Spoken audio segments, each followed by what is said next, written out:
আসসালামু আলাইকুম সবাই, কেমন আছেন সবাই? আলহামদুলিল্লাহ, আমরা ভালো আছি। আজকের ব্লগটা আমি সকাল থেকেই শুরু করতে যাচ্ছি।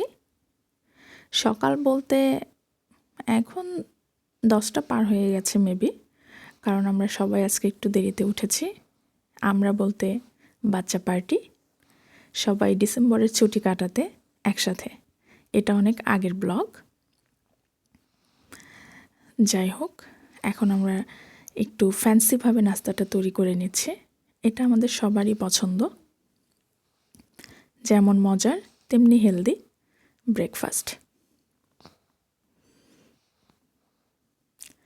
যাই হোক, এরপর আমরা সবাই মিলে পিঠা বানাচ্ছিলাম। এই পিঠাটা এই সময় অনেকগুলোই পিঠা বানানো হয়েছে। ওই সময় আমি এটা ধনিয়া পাতা দিয়ে বানিয়েছিলাম, যদিও পিঠার এক পর্ব আমি অলরেডি শেয়ার করে ফেলেছি, ভুড়ি দিয়ে পুলি পিঠা। বানাতে বানাতে হঠাৎ মাথায় আসলো যে ধনিয়া পাতা দিয়ে যদি আমি এটা করি কেমন হবে। এর আগে আমি কখনো কাউকে খেতে দেখিনি। এটা আমার নিজের মাথা থেকে একটা আইডিয়া আসলো, কারণ আমার ধনিয়া পাতা খুবই পছন্দ, সেখান থেকেই আর কি। তবে এতটা মজা হবে আমি ভাবতেও পারি নাই।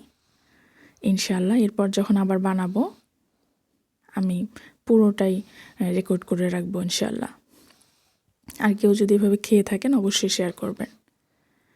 যাই হোক, আজকে সুন্দর একটা দিন ছিল, শীতের দিনে রোদ, একদম ঝলমলে রোদ, ভীষণ ভালো লাগতেছিল। তারপর এই যে আমার পিঠা বানানো শেষ।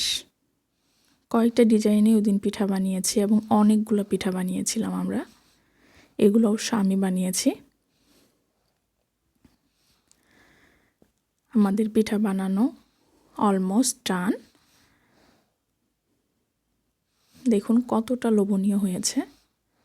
যদিও আমি পিঠার রেসিপি অনেক আগে একটা শেয়ার করেছি, এটা ওই দিনেরই, তবে এগুলো দিলে অনেক বড় হয়ে যেত, তাই আর দেইনি। যাই হোক, ধনিয়া পাতা দিয়ে যেটা করেছি সেটা অনেক ক্রিস্পি হয়েছিল। এরপর আমি শেয়ার করব ইনশাল্লাহ।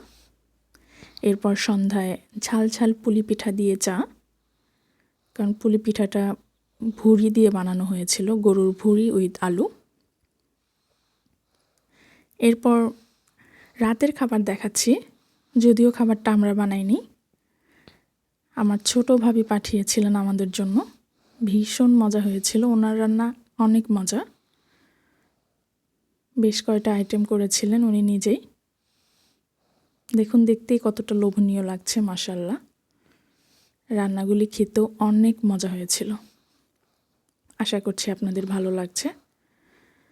ভালো লাগলে অবশ্যই পাশে থাকবেন। আল্লাহ হাফেজ।